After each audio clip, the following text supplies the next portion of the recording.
Eu acordei famosa, o que seria ótimo se não fosse pelo motivo. Acordei com o Brasil inteiro me odiando e eu não fazia a menor ideia do porquê.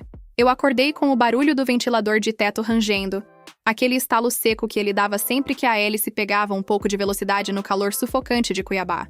Eram 6h40 da manhã e o sol já entrava pelas frestas da persiana de plástico, desenhando listras de fogo no meu lençol de algodão. Estava quente. Um mormaço que parecia pesar 10 quilos sobre o meu peito. Mas o verdadeiro peso veio quando eu estiquei o braço e tateei o criado mudo em busca do meu celular. O aparelho vibrava tanto que parecia que ia explodir ou sair andando pela madeira. Quando a tela acendeu, a luz azul me cegou por um segundo, e o que eu vi ali drenou todo o sangue do meu rosto em questão de batidas de coração. Havia mais de 500 notificações no WhatsApp, menções no Instagram que não paravam de subir e uma enxurrada de e-mails de trabalho com assuntos desesperadores. Eu não sou influenciadora. Eu não sou famosa. Eu sou apenas uma arquiteta que tenta pagar os boletos em dia.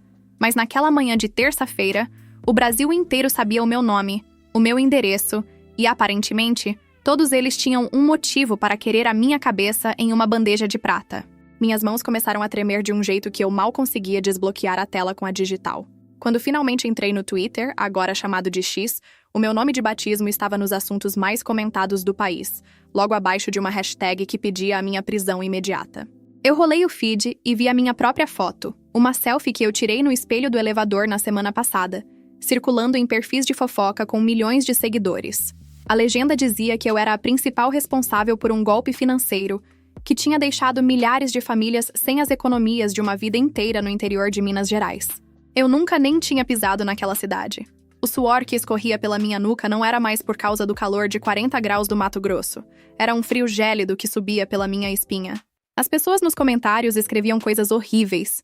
Desejavam que eu apodrecesse na cadeia, chamavam a minha mãe de nomes que eu não tenho coragem de repetir e compartilhavam fotos da fachada do meu prédio, aquele onde eu moro sozinha desde que me formei. Eu me levantei da cama tropeçando nos meus próprios pés, o coração martelando contra as costelas como se quisesse escapar. Corri até a janela e espiei pela fresta da cortina, com medo de que já houvesse uma viatura de polícia ou uma turba de linchamento lá embaixo. A rua estava calma, apenas o tiozinho do carro do ovo passando com aquele alto-falante distorcido anunciando 30 ovos por R$10. Mas o contraste entre a paz lá fora e a guerra digital no meu colo era aterrorizante. Eu tentei ligar para o meu sócio, o Marcos, mas a ligação caía direto na caixa postal. Tentei ligar para a minha irmã, e quando ela finalmente atendeu, a voz dela estava embargada. Um choro seco de quem tinha passado a noite em claro. Ela me perguntou, com um tom de voz que eu nunca tinha ouvido antes, se tudo aquilo era verdade, se eu realmente tinha escondido tanto dinheiro assim e por que eu tinha feito aquilo com aquelas pessoas. Eu gritei que não, que era tudo mentira, que eu nem sabia do que ela estava falando, mas a ligação caiu porque o meu celular começou a travar de tanta mensagem chegando ao mesmo tempo. Foi então que eu percebi que a minha vida, como eu a conhecia até às 6h40 da manhã, tinha acabado. Eu não era mais a arquiteta talentosa que projetava casas modernas. Eu era a vilã nacional da semana. O cheiro de café passado que vinha da cozinha da vizinha, algo que sempre me trazia conforto, agora parecia sufocante. Eu me arrastei até o banheiro e joguei água gelada no rosto, tentando acordar daquele pesadelo. Mas quando olhei para o espelho, a imagem que vi não era a minha. Parecia a imagem de uma criminosa, exatamente como os vídeos editados que já estavam circulando no TikTok faziam parecer. Alguém tinha criado uma narrativa perfeita, com documentos falsificados com a minha assinatura, fotos minhas em lugares que eu juro que nunca estive e depoimentos de pessoas que eu nunca vi na vida, alegando que eu as tinha enganado. A internet tinha decidido que eu era culpada antes mesmo de eu saber qual era o crime. Eu me sentei no chão do banheiro, com as costas encostadas nos azulejos frios, e comecei a deletar as minhas redes sociais uma por uma, mas era como tentar apagar um incêndio na floresta com um copo de água. A cada conta que eu desativava, surgiam 10 perfis fakes usando o meu nome para dar continuidade ao golpe ou para me ridicularizar. O meu celular tocou novamente, um número desconhecido com o DDD 011. Eu atendi por puro reflexo, e uma voz grossa, carregada de ódio, disse que sabia onde eu morava e que eu tinha até o pôr do sol para devolver o dinheiro, ou as coisas ficariam feias para o meu lado. O homem desligou antes que eu pudesse gaguejar uma resposta. O silêncio que se seguiu no meu apartamento foi quebrado apenas pelo bip intermitente do micro-ondas, avisando que o tempo de algo que eu nem lembrava de ter colocado lá dentro tinha acabado. Eu estava presa, marcada e sozinha. E o pior de tudo é que no fundo da minha mente, uma dúvida terrível começou a brotar. Como eles tinham conseguido fotos minhas de 2 anos atrás, em uma festa privada, onde eu só tinha convidado amigos íntimos. Alguém que eu amava estava me destruindo propositalmente. Edit 1. Galera, para quem está perguntando, eu sou de Cuiabá e trabalho com design de interiores e arquitetura residencial faz 6 anos. Nunca tive nenhum problema com a justiça, nem multa de trânsito eu tenho direito. Edit 2. Sim, eu já tentei falar com um advogado, mas o doutor Ricardo, que sempre cuidou das coisas da família, disse que o caso é grande demais e que ele está recebendo ameaças só por ter o nome ligado ao meu no Google. Edit 3. Eu estou trancada no quarto com a chave. Ouvi um barulho de carro freando brusco aqui na frente agora e estou com medo de olhar pela janela. Minha mão não para de suar. O dossiê que me transformou em monstro e o rastro de uma traição silenciosa. Eu passei as últimas 2 horas sentada no chão da sala com as costas escoradas no sofá de linho cinza que eu ainda estava pagando em 12 parcelas no cartão de crédito. O sol de Cuiabá já tinha atingido o topo do céu, e a temperatura dentro do apartamento devia estar batendo os 35 graus, mas eu não conseguia levantar para ligar o ar-condicionado. Meus olhos ardiam de tanto ler as mensagens de ódio que não paravam de brotar na tela do meu celular, que agora estava ligado no carregador porque a bateria estava sendo drenada pelo fluxo infinito de dados. Foi quando um link de um drive compartilhado caiu no meu e-mail anônimo. O assunto era apenas um ponto final. Ao abrir, eu me deparei com o que a internet estava chamando de o dossiê da arquiteta. Eram mais de 100 arquivos, entre PDFs, fotos de baixa qualidade e capturas de tela de conversas que eu nunca tive. O nível de detalhamento era assustador. Havia fotos minhas em um restaurante de luxo em São Paulo, datadas de 6 meses atrás, em uma mesa cheia de garrafas de vinho caro e cercada por homens de terno que eu nunca vi na vida. O problema é que, naquela data específica, eu lembro perfeitamente de estar em casa, comendo uma marmita de galinhada e assistindo série, porque eu estava me recuperando de uma extração de siso que me deixou com o rosto inchado por 1 semana. Como alguém tinha conseguido colocar o meu rosto naquele corpo? A montagem era impecável, feita por alguém que entendia de edição ou por uma inteligência artificial muito bem treinada. Mas o que me quebrou por dentro não foram as fotos falsas nos jantares de gala, e sim os áudios. Alguém tinha pego fragmentos da minha voz, provavelmente de vídeos que eu postava nos meus stories mostrando as obras, e montado frases inteiras. No áudio, eu dizia com todas as letras que os investidores de Minas Gerais eram apenas caipiras com dinheiro sobrando, e que seria fácil desviar os 4 milhões de reais do fundo de construção do novo shopping center da região. A voz era a minha. A cadência, o sotaque de quem viveu a vida toda no centro-oeste, até a minha risada um pouco fanha estava lá. Eu ouvi aquilo repetidamente, sentindo o estômago embrulhar, até que eu comecei a notar um padrão. As fotos que serviram de base para as montagens não eram de redes sociais públicas.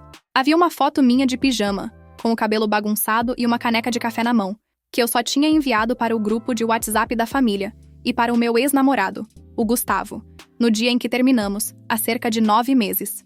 O Gustavo. O nome dele ecoou na minha mente como um trovão antes da tempestade. Nós terminamos porque ele queria que eu largasse o meu escritório em Cuiabá para morar com ele em Belo Horizonte, onde ele tinha negócios promissores na área de consultoria financeira. Na época, ele ficou furioso com a minha recusa. Disse que eu era egoísta e que eu me arrependeria de colocar a minha carreira acima do nosso futuro. Eu nunca dei importância. Achei que era apenas o orgulho ferido de um homem que não aceitava ouvir um não.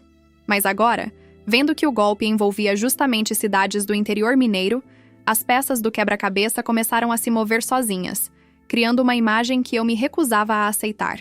Eu procurei o perfil dele em todas as redes, mas tudo tinha sido deletado. O número de celular dele constava como inexistente. Foi então que eu percebi que o buraco era muito mais embaixo. Ele não tinha apenas sumido. Ele tinha me usado como o rosto de um esquema criminoso que ele provavelmente operava, enquanto ainda dormia ao meu lado. Eu me arrastei até o escritório, um quartinho pequeno onde eu guardava meus projetos e meu computador de alta performance para renderização de imagens em 3 dimensões. Eu precisava de provas. Comecei a revirar as gavetas, jogando papéis para o alto, procurando qualquer rastro que o Gustavo pudesse ter deixado para trás no meu computador. Eu sempre fui descuidada com senhas, e ele sabia disso. Enquanto eu vasculhava os arquivos temporários do sistema, meu celular tocou novamente. Desta vez era o Marcos, meu sócio. Ele atendeu com a voz trêmula, dizendo que a polícia militar estava na frente do nosso escritório com um mandado de busca e apreensão. Ele disse que levaram todos os nossos computadores, os HDs externos e até os arquivos físicos de clientes antigos. O Marcos chorava, dizendo que o nome da nossa empresa estava manchado para sempre e que ele não sabia como ia explicar isso para a esposa. Eu tentei explicar sobre o Gustavo, sobre o dossiê falso, mas o Marcos só me disse uma coisa antes de desligar. Eles acharam uma conta no exterior com 2 milhões de dólares no seu CPF, Mariana. Como é que você explica isso? O chão pareceu sumir sob os meus pés. 2 milhões de dólares. Na cotação atual, isso dava mais de 10 milhões de reais. Eu não tinha 10 mil reais guardados na minha poupança. Quanto mais milhões em uma conta fora do país. Eu comecei a hiperventilar, sentindo o suor frio ensopar a minha blusa de seda. Se havia uma conta no meu nome, com o meu CPF, e provas digitais de que eu era a mentora do golpe, a minha palavra não valia absolutamente nada contra o tribunal da internet e o peso da justiça. Eu olhei para o relógio na parede. 2:30 da tarde. O asfalto lá fora devia estar fumegando. Eu ouvi um barulho alto vindo do corredor do prédio, vozes exaltadas e o som de algo sendo batido contra as portas. Eram os meus vizinhos. Eu morava ali há 4 anos, conhecia a dona Sueli do 402, o seu Jorge do 301. E agora eu ouvia a voz do seu Jorge gritando que aquela ladra não podia ficar escondida ali enquanto pessoas honestas perdiam tudo. Eles começaram a esmurrar a minha porta. O som era ensurdecedor. Cada batida reverberava no meu crânio como uma martelada. Eu corri para o quarto, tranquei a porta e me enfiei no vão entre a cama e a parede, abraçando os meus joelhos. O medo era uma coisa física, uma pressão no peito que me impedia de respirar direito. Eu peguei o meu celular e, em um ato de desespero, comecei a gravar um vídeo. Eu não sabia se ia postar, se ia servir de prova ou se seria o meu último registro, mas eu precisava falar. Eu contei sobre o Gustavo, contei sobre o término, contei que eu nunca tinha saído de Cuiabá naquelas datas das fotos. Mas, enquanto eu falava, eu percebi uma luz piscando no canto do meu monitor de vídeo, aquele que eu usava para monitorar a câmera da porta de entrada que eu mesma instalei por segurança meses atrás. A imagem mostrava 3 homens que eu nunca tinha visto na vida, parados atrás dos vizinhos que protestavam. Eles não pareciam vizinhos revoltados. Eles estavam de braços cruzados, observando a confusão com uma calma profissional, e um deles segurava o que parecia ser uma mochila de ferramentas pesada. Eles não queriam apenas protestar. Eles estavam esperando a multidão abrir o caminho para entrarem e limparem as evidências ou algo pior. O meu celular vibrou na minha mão com uma nova mensagem de um número privado. O vídeo ficou ótimo, Mariana, mas apaga antes de postar, ou o final da história vai ser escrito por nós. O Gustavo mandou lembranças e disse que o dinheiro já está em um lugar seguro, onde você nunca vai chegar. Eu senti o gosto de ferro na boca, percebendo que eu tinha mordido o lábio de tanto nervosismo. Eu não estava apenas sendo cancelada, eu estava sendo caçada por profissionais enquanto o país inteiro servia de cortina de fumaça para o verdadeiro culpado. O calor de Cuiabá parecia ter se transformado em uma estufa sufocante.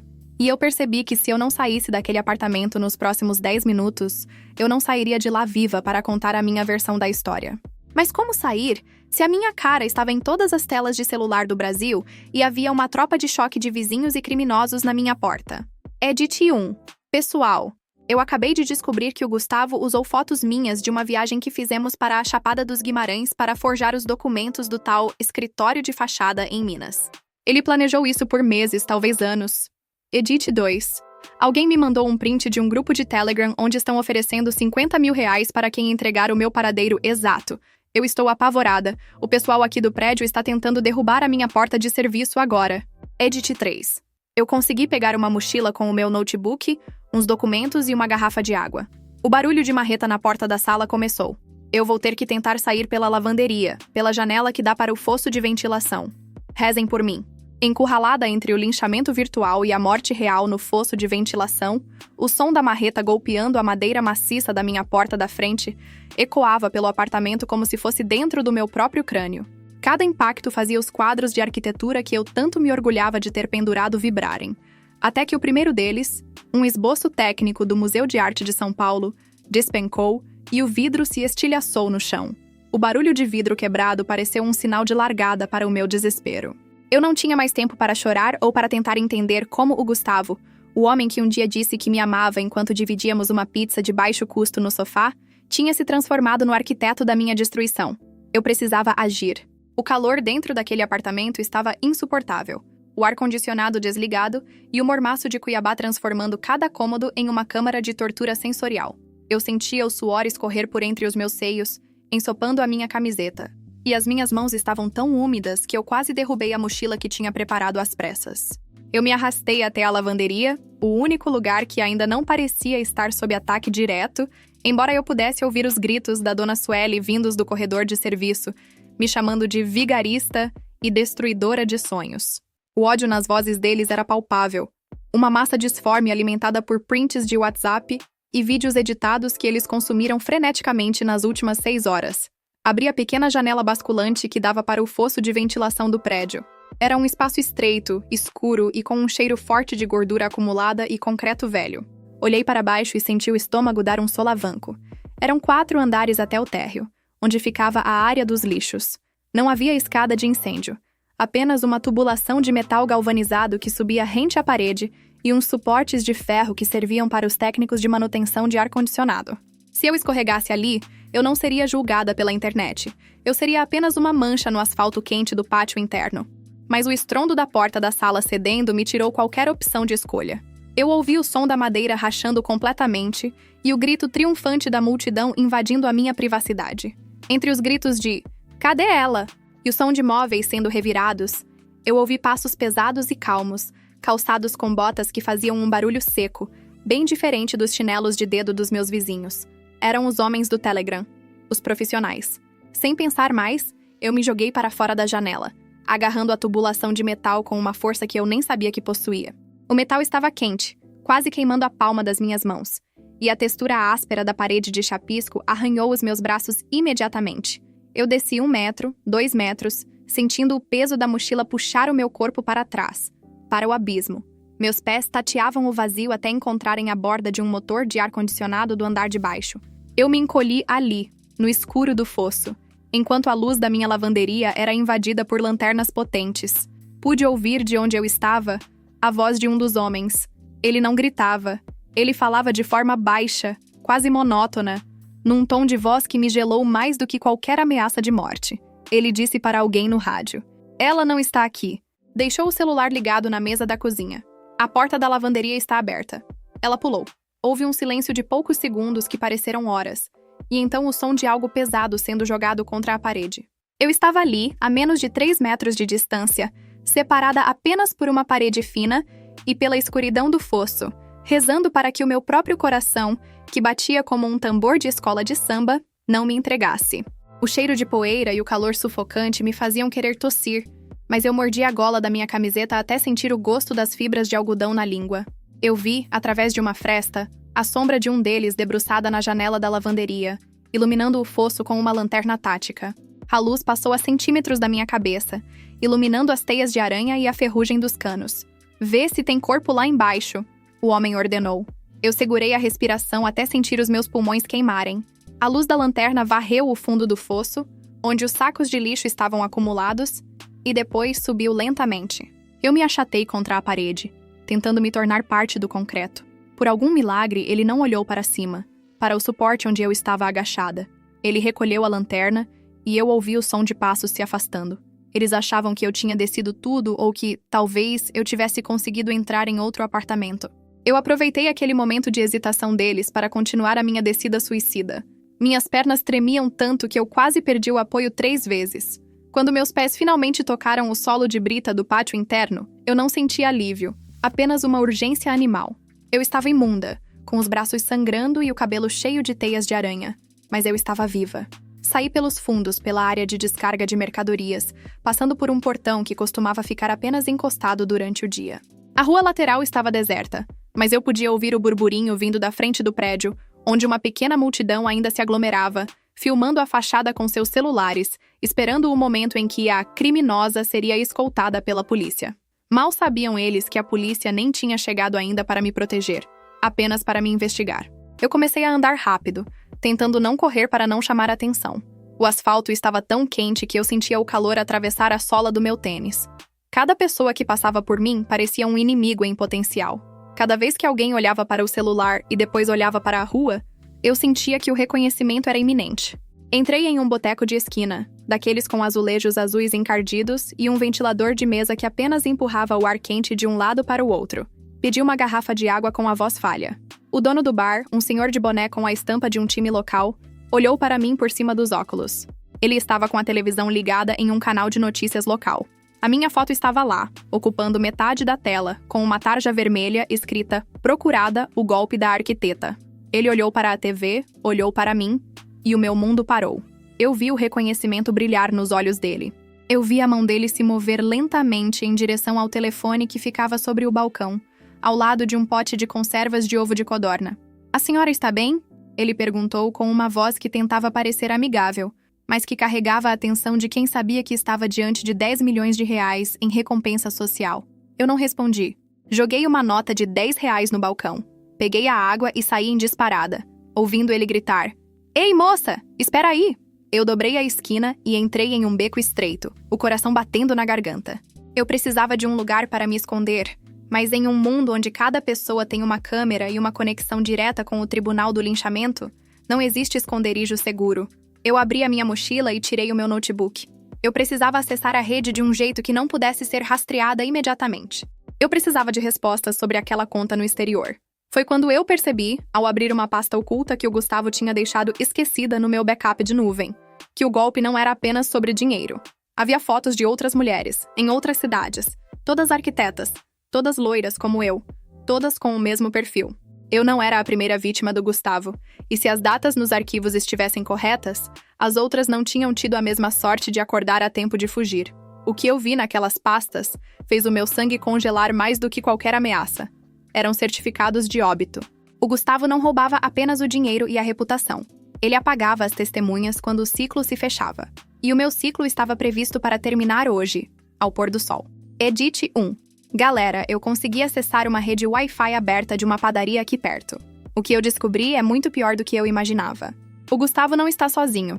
Existe uma rede inteira de laranjas e profissionais de TI limpando os rastros dele enquanto eu falo. Edit 2. Minha irmã me mandou um SMS dizendo que a polícia foi na casa dos meus pais e revirou tudo. Meu pai passou mal e está no hospital. Eu sinto que estou perdendo tudo o que eu amo por causa de um psicopata que eu deixei entrar na minha vida. Edit 3. Eu vi um carro preto passando devagar pela rua onde eu estou agora. Os vidros são totalmente fumê. Eu tenho quase certeza de que são os homens do prédio. Eu não tenho para onde correr. A cidade inteira é uma armadilha e o sol está começando a baixar no horizonte. Se eu não fizer algo drástico agora, eu vou ser a próxima foto numa pasta de casos encerrados. O código escondido no projeto e o rosto por trás da máscara do meu carrasco, eu estava escondida atrás de uma caçamba de entulho. O cheiro de restos de construção e poeira de cimento invadindo minhas narinas, enquanto o sol de Cuiabá começava a atingir o céu de um laranja sangrento. O calor não dava trégua. O asfalto ainda devolvia toda a radiação que tinha absorvido durante o dia, e eu sentia que estava cozinhando viva, tanto por fora quanto por dentro. Com o notebook equilibrado nos joelhos, meus dedos voavam pelo teclado, tremendo de uma mistura de adrenalina e pavor puro. Eu precisava entender por que o Gustavo tinha escolhido justamente a mim, além do óbvio acesso à minha vida. Foi vasculhando as camadas de um projeto de renderização que ele tinha me ajudado a finalizar há 3 meses. Um complexo residencial de luxo, que eu encontrei a anomalia. Escondido dentro dos metadados dos arquivos de imagem, não havia apenas linhas de código de arquitetura, mas uma série de chaves de criptografia ligadas a transações de criptomoedas. O Gustavo não estava usando apenas o meu nome. Ele estava usando os meus projetos, os servidores do meu escritório e a minha assinatura digital para lavar o dinheiro de um esquema que ia muito além de um golpe em Minas Gerais. Foi nesse momento que a ficha caiu, e o impacto foi como um soco no estômago que me deixou sem ar por vários segundos.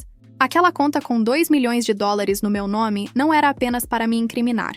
Era o pagamento final de uma transação internacional que estava programada para ser liberada assim que a minha morte acidental fosse confirmada. Eu comecei a abrir os arquivos de texto vinculados àquelas chaves e encontrei uma lista de nomes. Políticos, empresários do agronegócio e, para o meu horror absoluto, o nome do delegado que estava dando as entrevistas na televisão, me chamando de criminosa. O sistema estava todo viciado. Não havia para quem ligar. Não havia polícia para me socorrer, porque a mão que segurava o distintivo era a mesma que recebia a propina lavada através dos meus desenhos de fachadas e plantas baixas. Eu era a peça perfeita para o sacrifício.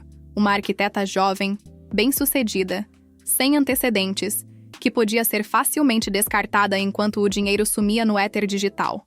Enquanto eu processava a magnitude daquela traição, recebi uma notificação de um aplicativo de mensagens que eu nem lembrava de ter instalado. Era o Telegram. Uma mensagem de um usuário sem foto. Apenas um nome genérico. Você é mais esperta do que as outras, Mariana.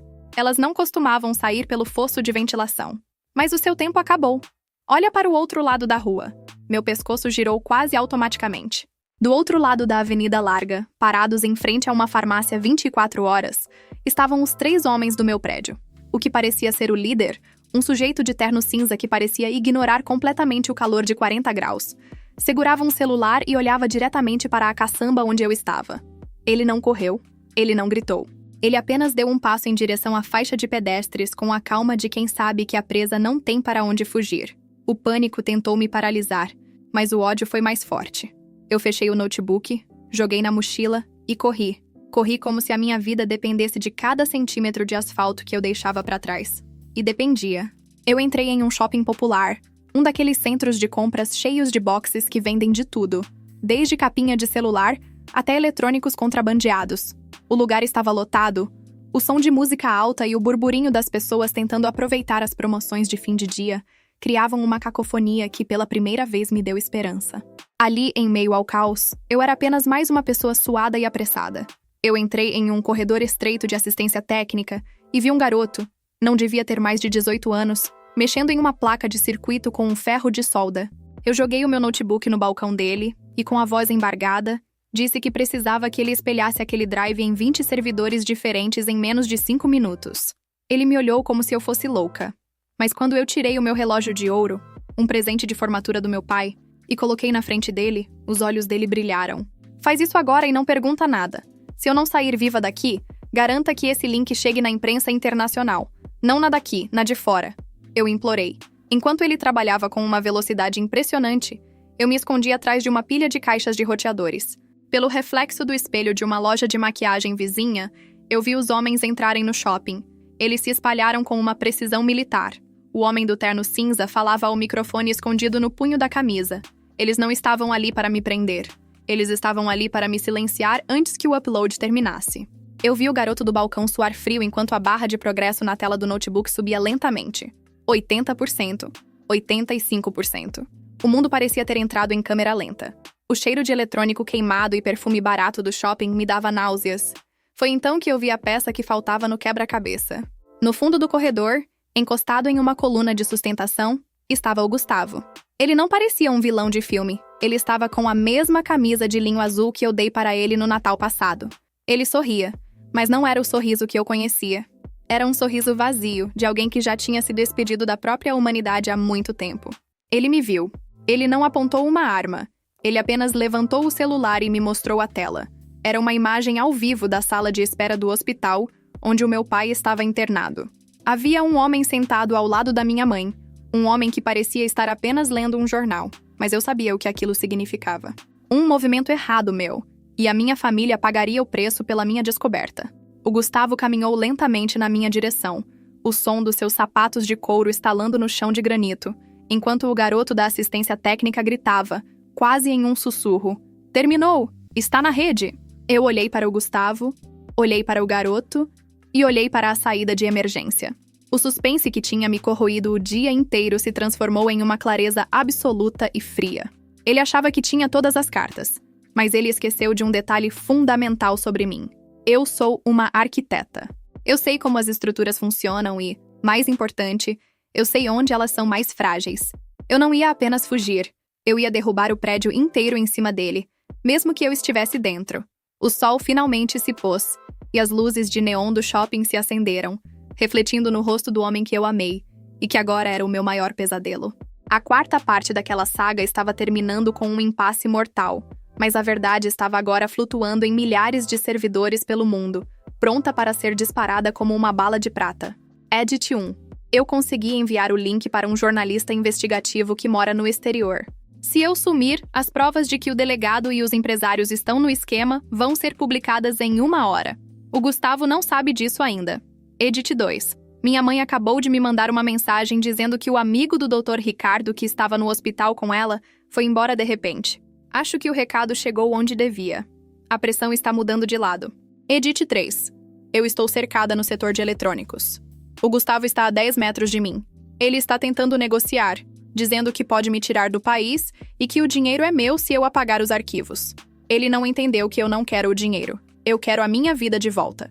O acerto de contas sob o asfalto sangrento e a liberdade que o dinheiro não compra, o shopping popular estava começando a fechar as portas, e o som metálico das grades de ferro descendo ressoava como guilhotinas por todo o corredor. O ar-condicionado central já tinha sido desligado para economizar energia, e o calor de Cuiabá, acumulado durante as 12 horas de um dia infernal, parecia se condensar em gotículas de suor que embaçavam a minha visão. O Gustavo parou a exatos 5 metros de mim, no meio de um corredor ladeado por vitrines de manequins sem rosto e pilhas de caixas de papelão. Ele estendeu a mão, não em um gesto de carinho, mas de posse. Ele queria o notebook. Ele queria as chaves criptográficas que agora eram os únicos vestígios que ligavam os milhões de dólares lavados ao nome dos figurões que mandavam no estado. Eu conseguia ver o reflexo das luzes de neon azuis e rosas da loja de jogos nos olhos dele, e não havia ali nenhum pingo de arrependimento. Ele me disse com aquela voz mansa que um dia me fez acreditar que tínhamos um futuro, que eu deveria ser razoável. Ele prometeu que o acidente da minha família seria cancelado e que nós poderíamos recomeçar em algum lugar no Caribe, com identidades novas e contas bancárias infinitas. Eu senti uma náusea profunda, um gosto amargo de bile subindo pela garganta. O homem que dormiu na minha cama por 2 anos estava me oferecendo o sangue das pessoas, que ele mesmo tentou destruir em troca do meu silêncio. Eu olhei para o garoto da assistência técnica, que estava encolhido atrás do balcão, aterrorizado. Com um movimento rápido, eu peguei o notebook e, em vez de entregá-lo, eu o ergui acima da cabeça. Eu gritei para que todos naquele shopping ouvissem que aquele homem era o responsável pelo golpe que estava em todos os noticiários. O caos se instalou instantaneamente. Os homens de terno cinza avançaram, mas a multidão de lojistas e clientes que ainda circulava, já escaldada por meses de insegurança e notícias de crimes, começou a se agitar. O brasileiro tem um senso de justiça muito peculiar, e quando o ódio da internet encontra o rosto do culpado na vida real, a combustão é imediata. O Gustavo percebeu que tinha perdido o controle da narrativa. Ele tentou sacar algo da cintura, mas antes que pudesse fazer qualquer movimento, eu disparei o comando final do meu celular, que ainda estava conectado via Bluetooth ao notebook. Eu não apenas enviei os arquivos para a imprensa, eu os publiquei em tempo real em todas as redes sociais que eu tinha conseguido recuperar, marcando os perfis oficiais da Polícia Federal e do Ministério Público Federal, órgãos que ficavam fora da jurisdição do delegado corrupto que o protegia. No segundo seguinte, o meu celular começou a apitar freneticamente. O link estava viralizando. Milhares de compartilhamentos em segundos. O dossiê da arquiteta agora tinha um novo capítulo. A confissão implícita de Gustavo e a lista dos verdadeiros criminosos. O homem do terno cinza tentou me agarrar, mas foi impedido por um grupo de seguranças do shopping, que, percebendo que algo muito maior estava acontecendo, finalmente interveio. A confusão virou uma briga generalizada.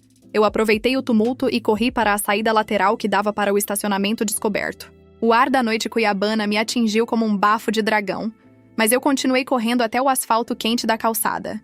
Eu vi as luzes vermelhas e azuis das viaturas dobrando a esquina, mas desta vez não eram as viaturas da polícia local. Eram os carros pretos e caracterizados da Polícia Federal. O upload tinha funcionado. O alerta de crime financeiro internacional e a denúncia de lavagem de dinheiro com nomes de alto escalão tinham acionado um protocolo que ia além das amizades locais do Gustavo. Eu vi quando eles cercaram o shopping. Eu vi quando o Gustavo foi arrastado para fora, algemado, com a camisa de linho rasgada e o rosto marcado pela vergonha pública que ele tentou imprimir em mim. Ele tentou me olhar uma última vez, talvez esperando ver medo, mas eu só sentia um vazio absoluto. Eu me sentei na calçada, com as costas apoiadas em um poste de luz que zumbia com a energia da cidade. Minhas pernas finalmente cederam. Eu estava exausta, imunda e com a reputação ainda em frangalhos. Mas eu estava viva. Uma agente federal se aproximou de mim, oferecendo uma manta térmica e um copo de água mineral. Ela não me tratou como uma criminosa. Ela disse que o meu vídeo e o rastro digital que eu deixei no shopping tinham sido fundamentais para interceptar a fuga do grupo. Enquanto eu bebia a água, o gosto de plástico e cloro parecia o melhor champanhe do mundo. Eu peguei o meu celular uma última vez e vi que a hashtag com o meu nome tinha mudado. As pessoas agora pediam desculpas. Os mesmos perfis que desejaram a minha morte horas atrás agora postavam corações e mensagens de apoio, chamando-me de heroína por ter enfrentado a máfia do asfalto. A hipocrisia da internet era quase tão sufocante quanto o calor, mas eu não me importava mais. O sol já tinha ido embora há muito tempo, deixando apenas o brilho artificial das luzes da cidade e o calor que o concreto teimava em manter. Eu liguei para a minha mãe. Quando ela atendeu e eu ouvi o choro de alívio dela, dizendo que meu pai estava bem e que a Polícia Federal estava na casa deles para garantir segurança, eu finalmente me permiti chorar. Solucei até o peito doer, lavando toda a atenção de um dia em que eu acordei como vilã e fui dormir como sobrevivente. O dinheiro na conta no exterior foi bloqueado, e meses depois, seria usado para indenizar as famílias de Minas Gerais que o Gustavo enganou, usando a minha imagem. Eu nunca vi 1 centavo daquele milhão, e nunca quis. O que eu queria, a minha paz e o meu nome limpo, não tinha preço, embora tenha custado cada grama da minha sanidade. Hoje, quando eu olho para o céu de Cuiabá e vejo as nuvens de chuva se formando para a tempestade de verão, eu ainda sinto um calafrio quando o meu celular vibra. Eu não trabalho mais com grandes projetos de luxo.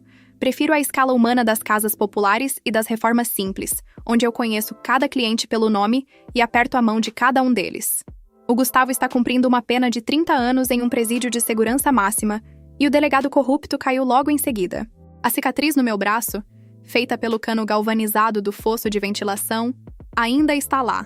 Um lembrete permanente de que a arquitetura da nossa vida pode ser derrubada em 1 segundo, mas se os alicerces forem de verdade, a gente sempre encontra um jeito de reconstruir.